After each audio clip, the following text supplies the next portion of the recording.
Il y a des métiers qui exercent une fascination sur l'imaginaire collectif. Celui de pilote d'avion ou d'hélicoptère en fait partie. Avoir la possibilité de voler, de quitter le sol pour le ciel, observer un paysage, un territoire qui se transforme à mesure que vous prenez de l'altitude. Le métier de pilote d'hélicoptère recouvre bien d'autres réalités. Parfois exténuant, il demande une concentration constante sur de longues périodes. Que ce soit dans le militaire ou le privé, les pilotes ont le souci de la précision car bien souvent, ils sont amenés à manœuvrer dans des endroits restreints et exigus. Cela dit, ils finissent vite par oublier tous les désagréments de ce métier lorsqu'ils sont aux commandes de leur appareil et qu'ils observent tous ces paysages défiler sous leurs yeux. Ce sont des amoureux du vol qui ont réussi à faire d'une passion leur métier. Après 21 ans passés dans l'ALAT, l'aviation légère de l'armée de terre, Patrick Billot devient pilote d'hélicoptère pour le SAMU de Montpellier et nous expose sa vision du métier. Le SAMU, si tu veux, c'est un petit peu la fin un petit peu rêvée du pilote militaire, enfin, si on veut. Tu te perçois peu ou prou, il y a 90% de pilotes militaires dans les SAMU. C'est déjà pour une raison bien simple, c'est que c'est les gens qui ont le plus d'heures sur le territoire. C'est des gens qui avoisinent entre les 4500 et 6000 heures, donc c'est quand même quelque chose. Et puis de toute façon, les sociétés prennent à ce niveau-là. Moi j'ai commencé, je te dis tardivement, je ne suis pas dans les plus jeunes. Maintenant je suis un vieux monsieur, mais je suis un jeune pilote SAMU, voilà. Pourquoi est-ce que vous êtes devenu pilote? Ah mais ça c'est parce que tout petit déjà à 4 ans, bon je suis en Afrique. Et en Afrique, là où on était, c'était en brousse, c'était toujours dans les coins perdus. Et le seul point d'arrivée, enfin la seule façon d'y arriver au plus vite, c'était l'avion. Et t'as été obligé de faire pilote d'hélico ou t'avais le choix? Ah non, j'avais décidé de faire pilote hélico. Oui, voilà. Bah, ça me paraissait une machine qui était très polyvalente, très agile. On pouvait passer partout, on pouvait faire plein de choses, s'arrêter, repartir, poser sur la route. Moi, ça comme bestiaux, c'est très polyvalent, quoi. Un avion, il faut le poser sur une piste, qu'elle soit en herbe ou qu'elle soit bitumée, il faut le poser quelque part, quoi.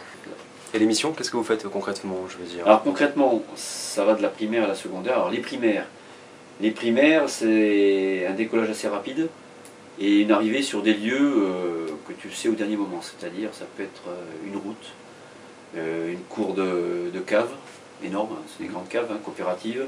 Ça peut être en montagne, ça peut être en forêt, ça peut être, alors c'est un accident de travail, ça peut être un accident sur la voie publique. C'est pour ça qu'on en dit souvent le terme AVP.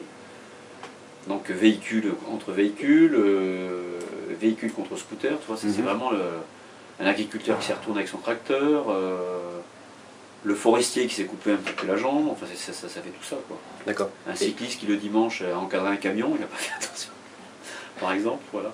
D'accord. Le primaire. Et donc les primaires, c'est-à-dire que c'est au niveau de la gravité de l'accident ou c'est au niveau de... Alors là, il faut être très réactif.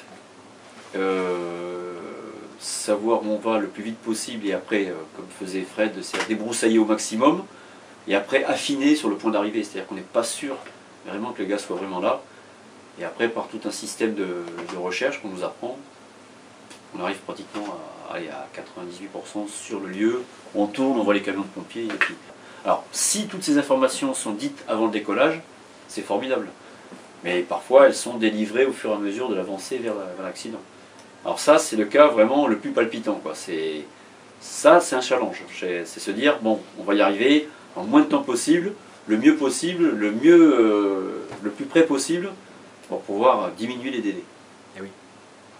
Et ensuite, il y a le secondaire, c'est ce qui nous arrive pratiquement tous les jours. Alors là, c'est le transfert de personnes, où l'hôpital accueillant le patient n'a pas pu régler son problème.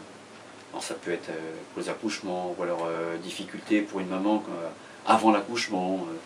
Donc on a tout ce qu'il faut ici pour pouvoir accueillir ces gens-là après, pour pouvoir régler leurs problèmes. Ça peut être un cardiaque qui s'est déclenché pendant qu'il est à l'hôpital et qu'on ramène ici parce que l'unité est mieux équipée. Voilà. D'accord, donc c'est des missions en fait qui ne nécessitent pas une rapidité... Voilà, ça ne demande pas une extrême rapidité. C'est déjà de DZ à DZ. Alors DZ c'est dropping zone, hein. Ça vient de l'époque ancienne où le dropping zone c'était pour les parachutistes. Et ce mot-là était un peu déformé de son contexte. Et une DZ hélico, c'est un bout de carré de 20 sur 20 où l'hélico peut se poser pour venir chercher le patient. Depuis 34 ans, Luc Mercier est pilote professionnel d'hélicoptère. Après 16 ans à l'armée où il fit des liaisons et du combat, il termina sa carrière militaire en tant qu'instructeur. Depuis 17 ans dans le civil, il travaille de façon indépendante comme moniteur et se livre à divers travaux aériens bien différents.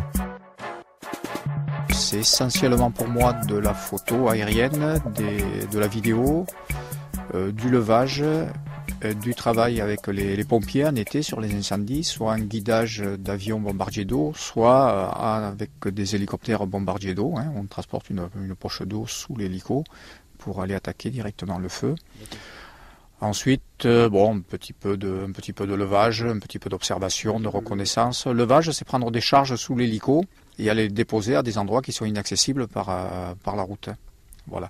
Donc ça peut être des matériaux de construction, ça peut être des filets notamment qu'on trouve sur les zones de parois rocheuses, où il peut y avoir des éboulements sur les voies d'accès, sur les routes. Donc ils sécurisent avec des filets, des grillages en fait. Ça peut être du travail en montagne sur les stations. Ça peut être, c'est très très varié, quoi. On met en place des piscines, des trucs comme ça. Je fais au niveau de l'école de la formation de pilotes privés, donc ici sur l'aérodrome de Candiargues, sur l'hélicoptère Bell 47. Alors les pilotes privés sont des gens qui vont après faire des vols pour eux, des vols de loisirs, donc ils peuvent prendre des passagers à côté d'eux, mais ils n'ont pas le droit d'effectuer de travaux aériens. S'ils veulent faire du travail aérien, s'ils veulent faire de la facturation et gagner leur vie avec ça, à ce moment-là, il faut faire la licence de pilote professionnel. Ça, c'est une licence que moi, je ne délivre pas. Il y a quelques établissements spécialisés en France qui font de la formation des pilotes professionnels. Donc beaucoup de passionnés sont obligés effectivement de passer par la voie civile et de payer leur formation en totalité. Et ça revient très cher, une formation complète pour un professionnel avec des qualifications sur de grosses machines pour pouvoir prétendre assez rapidement à travailler, à être efficace sur le marché du travail, on va dire. Ça va revenir à 150 000 euros, grosso modo, quoi. Et donc c'est des budgets qui sont énormes. Débourser 150 000 euros ou passer par l'armée pour devenir pilote d'hélicoptère professionnel. En revanche, si vous voulez en faire votre loisir, vous pourrez toujours voler accompagné et prendre des leçons. Les pilotes ont la chance de pouvoir survoler des endroits que la plupart des gens ne verront probablement jamais, découvrir des dimensions de la vie que nous ne pouvons connaître que vues du ciel.